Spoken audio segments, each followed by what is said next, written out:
I say you don't just have a story, you have many. There are things God has done in your life. Things he healed you from. Things he saved you from. You've been holding it in. Testimonies that's meant to bless other people. It's not that a lot of y'all don't want to. Some of y'all just don't know where to start. But your life consists of many testimonies. Many stories. He want to challenge y'all today to tell at least one of them. I'm about to tell y'all a story. Not how God just saved me, but my entire family. In 2009, my aunt moved to Alabama. Following her, another aunt moved there. The rent prices were so cheap, it was like a migration. Next thing you know, one of my cousins moved there. Then another cousin. And in 2010, I decided I was gonna move there. More families started to come. And the part of Alabama we lived in, it was so small. The library, courthouse, and a DMV is all in the same little building. So small, the nearest hospital was a few cities over. So many of us was now living there. We took up a whole street. It was like my aunt's house, then my house. Next door was my cousin's house. And next door to her was her sister's house. The house right off the connecting street was another cousin. Another auntie lived a street over. And being that we had each other, adapting wasn't the issue. But because we were new, the residents of that town had an issue adapting to us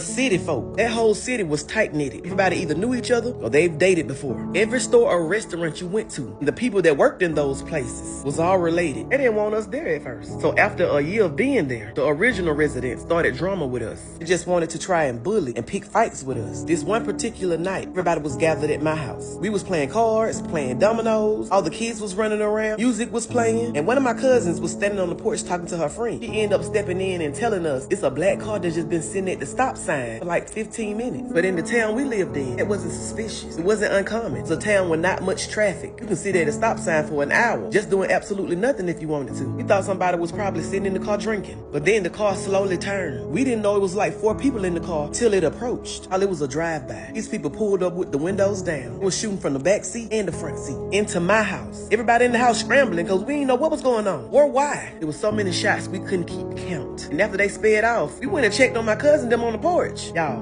not one of them got hit. And the lights was on. Nobody in the house got hit. There were bullet holes above the heads of where my children was playing. Bullet holes in the walls of where we were standing. And not one hair was harmed on us. We were unknowingly targeted, all because they didn't like our presence. So in that moment, God was present. And God said story this morning because there were a lot of times the enemy tried to take you out prematurely, all because he didn't want you to see this day. Those were situations God saved you from. You won't allow him to get the glory because you're too busy trying to keep it buried. Your life has more than one testimony, and every one of them is meant to bless somebody. Just like the Israelites, we have testimonies of God saving us from our enemies and testimonies of God saving us from ourselves. If testimonies were recorded of those in the Testament, why aren't we recording ours? They tell us in the Bible what God did for them, but we won't tell people what God did for us. God said, tell your story. Because if their stories in the Bible impacts us till this day, how impactful do you think yours gonna be? But y'all be blessed.